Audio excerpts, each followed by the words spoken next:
The mud smelled wrong. Raildun noticed it the moment his boots sank into the soft ground near the base of a wide alien tree. Not the usual wet earth smell of Veth 4's jungle floor. Something sharper. Something disturbed. He pressed 2 fingers against the bark of the tree beside him and felt the faint vibration still fading through the wood. Something heavy had brushed against it not long ago. He looked up. The canopy was thick and dark green, layered like stacked hands blocking out the pale sky. The trees on this planet grew wide more than tall, their roots spreading out above the ground like the legs of sleeping giants. Good cover, good hiding spots, good places to wait for someone to walk into your sights. Rail straightened and looked ahead at the rest of the patrol. There were 7 draft soldiers moving in a loose column through the undergrowth. They walked with the clean, practiced steps of soldiers trained for structure. Even spacing, forward focus, weapons angled at the same elevation. Commander Sith led from the front, his gray-plated armor catching no light under the heavy canopy. Vor walked third in line, his 4-fingered hands resting on his rifle with practiced ease. Hessa, the medic, moved near the rear, her kit strapped tight to her back. Rail was the only human. He had been attached to this unit 3 weeks ago under the terms of a new coalition agreement between Earth and the Draft Federation. The Draft had accepted him the way someone accepts a tool they did not ask for, politely, and with low expectations, he jogged quietly to catch up to Vor. Something moved through here recently, Rail said, keeping his voice low. Big. More than one. They were not moving toward the outpost. They were moving parallel to our route. Vor glanced at him without slowing. Veth, for has large wildlife. You have reviewed the survey reports. Wildlife does not move parallel to a patrol for half a kilometer. Vor said nothing for a moment. Then, I will mention it to Sith. He did not mention it to Sith. Rail dropped back to his position in the column and kept watching. He let his eyes go soft, the way his father had taught him in the forest back home. Not focusing on any one thing, but letting the whole picture move. You did not look for the animal. You looked for the place where everything else stopped moving because the animal was there. The forest around them was too still. Birds, or whatever passed for birds on this world, had gone silent in the last 10 minutes. The small 6-legged things that usually skittered through the root systems were absent. Even the wind had pulled back, as if the jungle itself was holding its breath. Rail looked left. He looked right. He began cataloging without thinking about it, the way he always did in unfamiliar terrain. Fallen trunk at 9 o'clock, wide enough to crouch behind. A dense root arch at 2 o'clock, enough space for 2 people. Ground slopes downward ahead, which means anyone firing from the far tree line has a clean angle on the column's midsection. The branch above the 3rd tree in the left row is broken fresh. Whitewood showing at the break, no browning yet. Someone climbed that tree today. He opened his mouth to speak.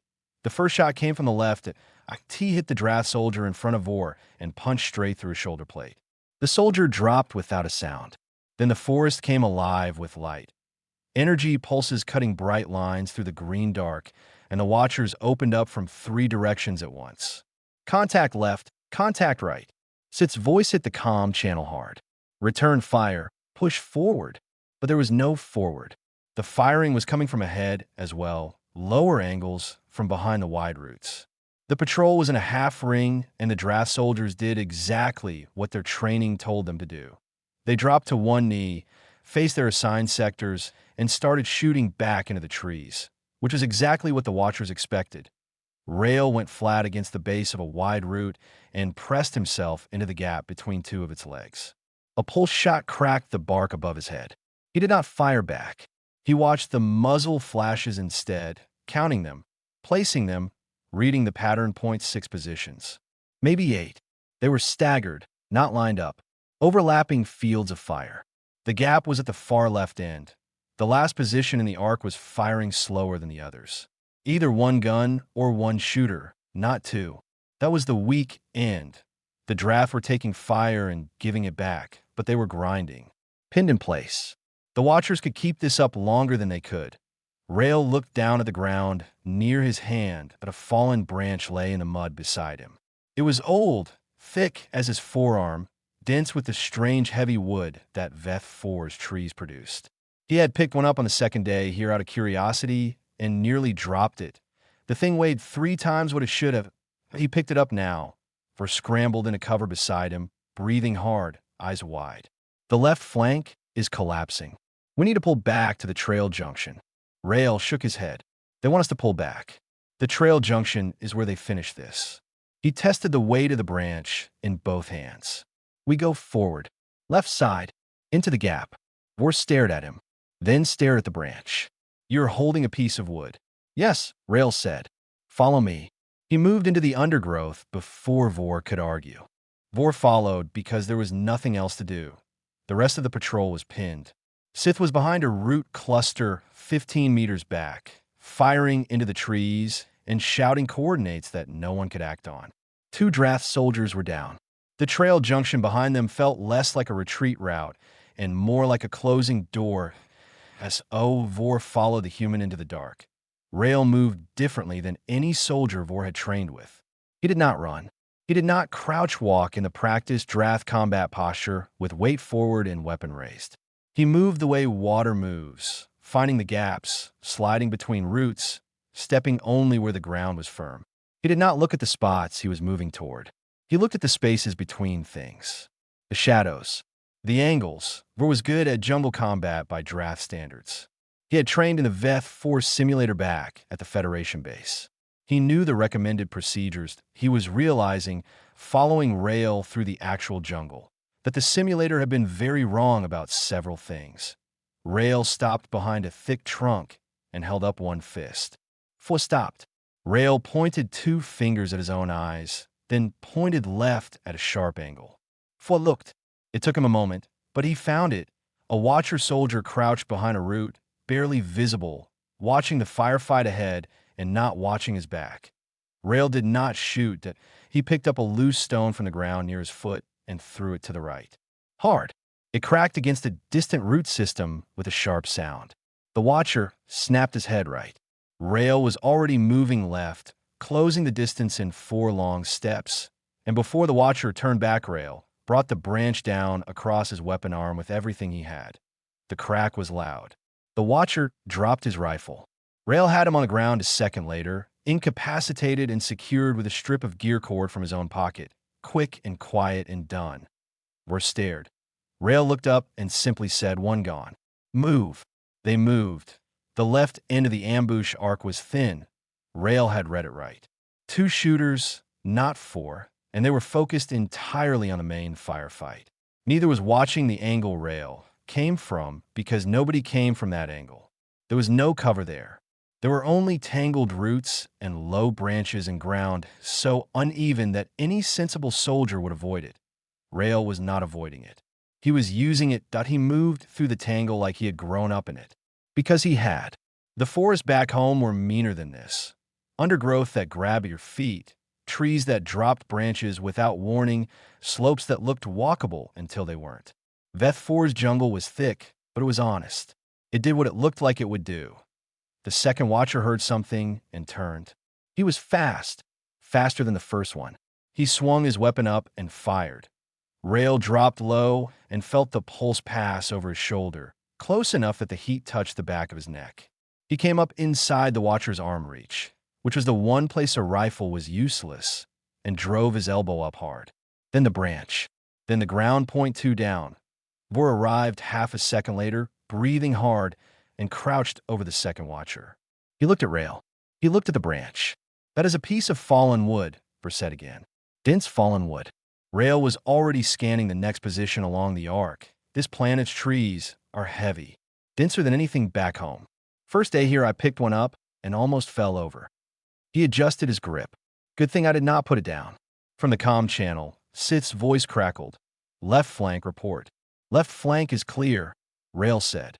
2 watchers down, disarmed.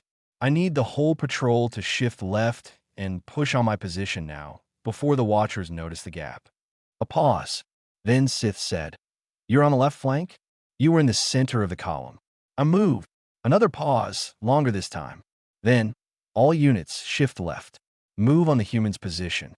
Vor exhaled slowly. He looked at the unconscious watcher on the ground. He looked at the branch in Rail's hand. He thought about the simulator back at base and how completely inadequate it now seemed. On your world, Verse said, while they waited for the others to come up, did you fight in forests often? Grew up in one, Rail said. Spent 10 years teaching people how not to die in them. Search and rescue. Survival instruction. The usual, Vor repeated. Your people consider that usual. Rail glanced at him. Doesn't every species? Vor thought about the Drath homeworld. Flat plains, wide skies, clean sight lines in every direction. The Drath had been grateful for all of it for 1,000 years. No, Vor said, not every species. The rest of the patrol reached them, and for the first time since the shooting started, Rail saw Commander Sith look at him without the expression of polite tolerance he had worn for 3 weeks. The expression was gone. Something more honest had replaced it. Not yet respect. Not quite. But the shape of something that could become respect if the next few minutes went the right way. Rail nodded toward the remaining arc of watcher positions ahead. 5 left, he said. I know the route. Stay close and step where I step. Nobody argued. They moved in a different shape now. Not a column. Not the clean tactical formation the Drath trained for. Rail put them in a loose stagger, each soldier offset from the one in front, each one using a different piece of cover. It looked messy. It was not messy. It was how you moved through broken ground without giving a line of fire to anyone watching. Sith stayed close to Rail's left. War was behind. Hessa and the 2 remaining healthy Drath soldiers filled in the rear. Rail did not rush. Rushing was how you missed things. He moved with his eyes on the mid-distance, not the ground at his feet, not the far tree line, but the middle layer where the roots met the trunks and the shadows pooled and things hid. He had learned that layer first. His father had put him in the forest at age 9 with a small knife and told him to come home before dark. He had learned the middle layer, or he had not come home, that he always came home. The next watcher position was 20 meters ahead, tucked behind a cluster of roots that curved upward like a cupped hand. A good spot. Smart. From there, you could see the patrol trail and the approach from the left, which was why Rail went further left still, past the point where the ground went soft and the roots went dense, through the section that looked impassable. It was not impassable. It was just uncomfortable. Behind him, he heard Sith's boots sink into soft ground with a wet sound. Heard the low, controlled breath of a Drath soldier keeping himself calm. Nobody complained. They were beginning to understand that where Rail put his feet was the right place to put your feet. He stopped 3 fingers up. He lowered himself slowly, and the patrol lowered with him. Through the root gap, he could see 2 watcher soldiers sharing a position. One was watching the firefight front. One was eating something from a small container, weapon leaning against the root beside him. They did not expect anyone to come from this direction. The ground here was too difficult. Rail looked at the angle, looked at the roots, looked at the heavy dead branch lying across the gap in front of him. He turned to Sith and held up 2 fingers, then pointed right and left, splitting the direction. Sith understood. He tapped Vor and pointed right. He took the left himself. Rail rolled the dead branch into the GAP. IT landed with a crash that sounded enormous in the jungle quiet. Both watchers snapped toward the sound, weapons up, which meant both watchers had their backs to Sith and IT was over in 8 seconds. Rail was already moving to the next position before the second watcher hit the ground. This was the part he could not explain in a briefing room. Back home, when he taught survival courses, the students always wanted the logic broken down into steps. Step 1, assess the terrain. Step 2, identify cover. Step 3, plan movement. But it did not work in steps. It worked in a flow. The forest talked in patterns, and if you had spent enough time listening, you answered without thinking. The branch was not a plan. It was a response. The same way a sentence was not grammar. It was just what you said. Hessa had her recording device up. Rail caught the light of it in his peripheral vision and did not stop moving. 3 positions left in the arc. The first was abandoned. The watchers there had pulled back when their communication with the left end went quiet. They were not stupid. They knew the arc was breaking. They were compressing, pulling their remaining fighters toward the center to hold the main firing line, which meant they were grouping up. Rail stopped and held the patrol. He crouched and scratched a rough shape into the mud with one finger. The curve of the ridge ahead, the cluster of trees at its base, the high root line that ran along the top. He pointed at the shape. "They are moving to the ridge," he said quietly. "High ground. They will reset there and try to keep us in the low ground." Sif looked at the ridge. "Then we hold our position and call for reinforcements from the outpost. If we hold position, they will be dug in before the reinforcements arrive. Then we have a much harder problem. What do you suggest?" "We beat them to the ridge." Sith's jaw tightened. "Our wounded cannot move fast enough. Hessa and one soldier stay with the wounded. The rest of us move now. Fast route, not the safe route. There's a gap in the route line at the west end of the ridge. I saw it on the approach march. It looks bad, but it is crossable." He paused. "I know it looks wrong. Most of what I have done today looks wrong." He let that sit. Sith looked at Vor. Vor said nothing, but he met Sith's eyes and gave a small, slow nod. Sith looked at the ridge. He looked at Rail. "Move fast," he said. Rail stood up and started moving. The gap in the route line was real. Rail had spotted it 3 hours ago when the patrol was still whole and nobody was bleeding and the forest still felt like background noise instead of a battlefield. He had noted it the way he noted everything, without deciding to, because in a forest you logged what you saw whether you needed it or not. You never knew what you would need, that he needed it now. The gap was narrow and the ground beyond it dropped sharply for 2 meters before leveling out. Not a jump, a controlled drop. Hands on the root edge, lower yourself, let go. The draft soldiers were tall, and their armor was heavy, but they managed it one by one, quiet and fast. And Rail caught the last one, a young soldier named Det, barely out of training, who hesitated at the edge, by the forearm, and talked him through it in a low voice until the soldier's boots hit solid ground. They came up the far side of the ridge in under 4 minutes. The watchers were not there yet. Rail could hear them below. Movement through brush, the low electronic tones of a communication device, the sound of boots on root systems. They were moving fast, but not quietly. They were not trying to be quiet. They thought they were retreating to a safe position, not walking into a second ambush. He put the soldiers where he wanted them. Sit to the right, behind a wide trunk with a clean line of sight down the main approach path. Vor to the left, lower, behind a root arch that gave him a cross angle. Dead in the center, flat on the ground, behind the lip of the ridge drop. And Rail himself at the far left end, right behind the largest fallen tree on the ridge, a massive dead trunk, 3 meters wide, lying at a slight angle across the slope. He tested the weight of it with both hands. It was not going anywhere on its own, but the ground beneath it was soft, and the slope angle was enough, and the roots holding it in place had rotted through on the lower side that IT would move if pushed. They waited. Vor had his breathing under control now. Rail could see the line of his shoulders and the stillness in them. Not the tight stillness of fear, but something else. Something calmer. The forest had done that to him. It happened to people when they stopped fighting the environment and started listening to it. The noise dropped away and what was left was clear. The first watchers crested the approach path below point 4 of them, moving in a cluster, not in formation. Rail did not move. Beside him, he felt Sith shift his weight and held up a closed fist without looking. Wait, the cluster moved up. Behind him came 3 more. Then 2. Then the last one, watching the rear, moving slow. 9 total. Fewer than the ambush had started with. Some had fled or been taken down during the firefight. Rail watched them reach the flat section below the ridge crest, the natural gathering point where the slope leveled briefly before the final push to the top. They stopped there to regroup. Of course they did. It was the obvious place. Every military mind on every species would pick that spot to pause. That he let them settle, that he let them think they had made it. Then he put his shoulder against the end of the fallen trunk and pushed. The first movement was nothing. Then something deep in the rotted root system gave way with a low crack, and the trunk shifted, and then gravity took over, and there was nothing slow about any of it.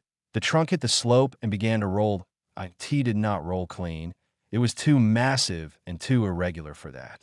It bounced and splintered and threw chunks of bark in every direction, and the sound it made was enormous.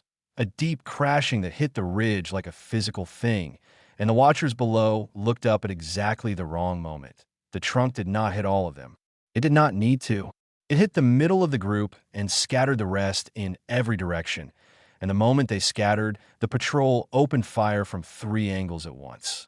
The watchers had nowhere to go that was not covered. It lasted less than 2 minutes. When the last shot faded, the jungle went very quiet. The birds did not come back yet.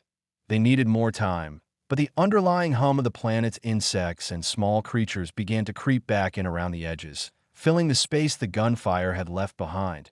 Rail set down his rifle and sat on the edge of the fallen trunk, or what was left of it. Det came up beside him and looked down the slope. The young soldier did not say anything for a while. Then he said, "On our world, we would not do it like that." "How would you do it?" "Call for air support. Wait for favorable conditions." Rail nodded. "That works too. But we did not have air support." "No. And the conditions were not favorable." "They never are," Rail said. "That is why you learn to work with what is already there." Det looked at the slope for another moment.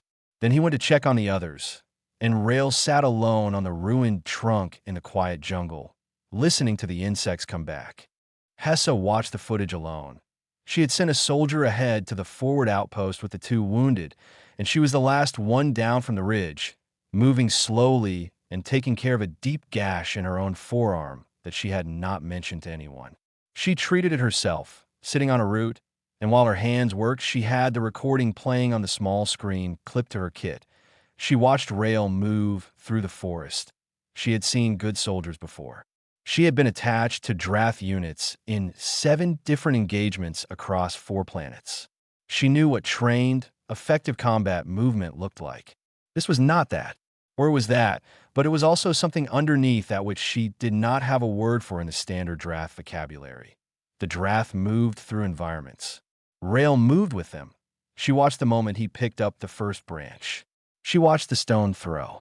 She watched him go through the gap that the Drath assessment would have marked impassable. She watched him stop the patrol with 2 fingers and then, without a word, communicate a complete tactical plan through hand signals and a shape drawn in mud. She watched him push the trunk. She played that part twice. Not because she had missed anything, because she wanted to see his face at the moment the trunk started moving. She expected something, focus, effort, the controlled expression of a soldier executing a plan. What she saw was simpler than that. He looked like someone opening a door they had always known was there. She stopped the footage and finished treating her arm.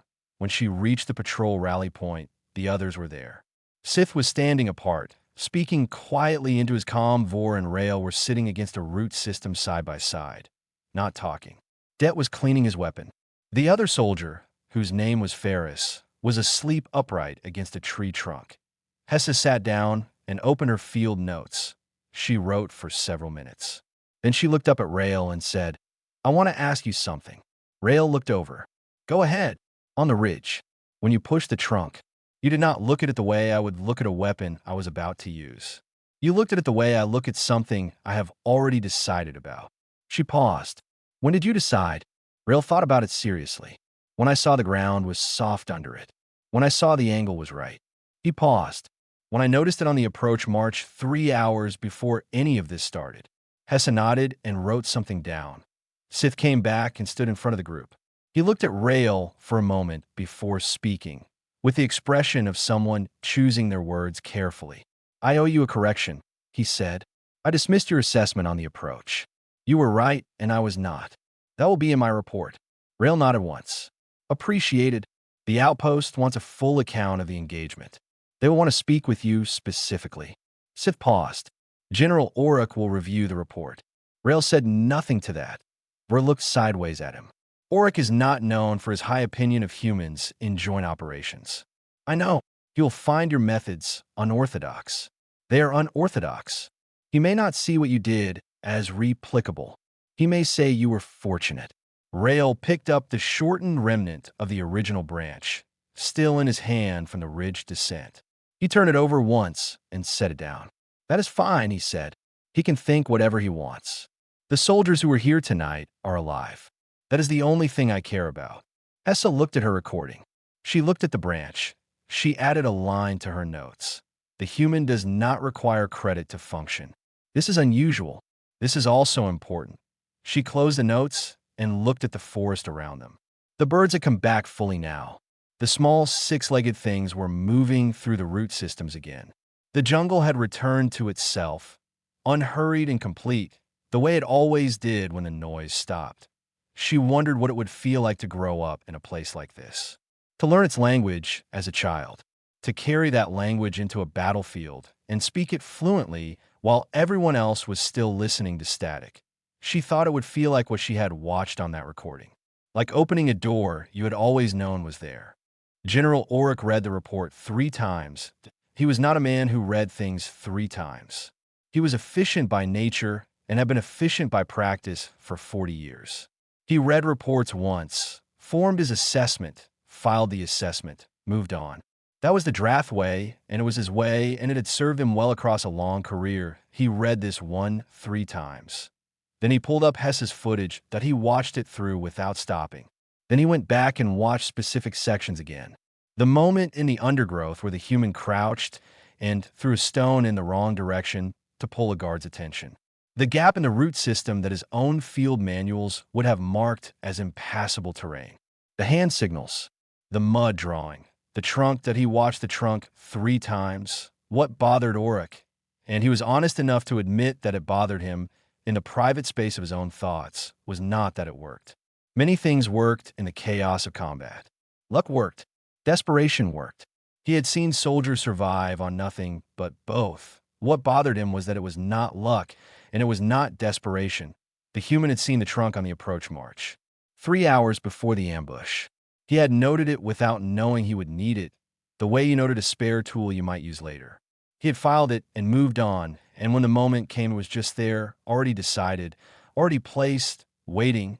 That was not fortune. That was something trained so deep it had become instinct. Auric pulled up the human's file. Rail done. 34 years. Born in a forested region of Earth's northern continent. Wilderness survival instructor for 10 years before enlisting. Search and rescue operations in terrain classified by Earth's own standards as high difficulty. The file had a note at the bottom from the Coalition liaison officer, recommended for joint posting. Strong terrain adaptation. Not a typical combat profile. Not a typical combat profile. Auric closed the file. He sat back and stared at the wall of his office, which was smooth, gray Drath alloy, and told him nothing. He thought about the briefings he had sat in over the past 2 years. The debate within the Federation about human integration into joint units. The faction that said humans were the soft link. Shorter lives, less physical resilience than Drath soldiers, emotional and unpredictable. He had been part of that faction. Not loudly. He was not a loud man. But his assessments had reflected it. He opened a new file. He typed slowly, which was not his habit. He was a fast typist, but this needed to be right. He wrote, human soldiers assessed under standard combat metrics are measured incorrectly. Standard metrics weight physical resilience, weapon proficiency, and formation discipline. These metrics do not capture terrain cognition, environmental adaptability, or the translation of survival context knowledge into active combat application. Soldier Rail done demonstrated all 3 at a level this officer has not encountered in 40 years of field review. That he paused, he thought about the stone throw, the gap in the roots, the trunk that he kept writing. The engagement on Veth 4 was not won by superior firepower or tactical advantage. It was won by a soldier who understood the ground better than the enemy did and used that understanding consistently, calmly, and without waiting to be asked. This is a replicable skill. It is also a teachable one. He paused again. This next part would get attention. He wrote it anyway. Recommendation. Request human woodland and dense terrain combat instructors for joint unit training. Immediate priority classification. Drath soldiers are not currently trained to operate effectively in complex natural terrain. This gap is a tactical liability. Human soldiers from high difficulty environmental backgrounds can address it directly. He read it back. It was accurate. Every word was accurate, and he had not built a 40-year career on writing things that were not. He filed a report. Then he went back to the footage one more time. He found the exact moment. Rail done, alone at the end of the ridge, both hands on the side of the massive fallen trunk, shoulders set against it. He watched the trunk begin to move. He watched the slope take over. He watched the watchers below look up too late, that he watched the human's face, that he stopped the footage there, that he thought about what Hessa had written in her field note, which he had also read twice. The human does not require credit to function. Auric closed the footage. He picked up his comm and called the Coalition liaison officer. The human soldier from the Veth for patrol, he said. Rail done. When his current assignment ends, I want him in a training capacity. Terrain curriculum. Draft wide. A pause on the other end. General, your previous position on human integration was, I know what my previous position was, Auric said. File the request. He ended the call and sat for a moment in the quiet of his office. He thought about the trunk. He thought about the stone. He thought about a human child in a northern forest learning to read the middle layer. Not the ground, not the sky, but the space between where things wait and hide, that he thought that 40 years of clean draft planes had not prepared him to understand what that kind of learning produced. He understood it now, that he pulled out a new document and began to write the revised training proposal from the beginning.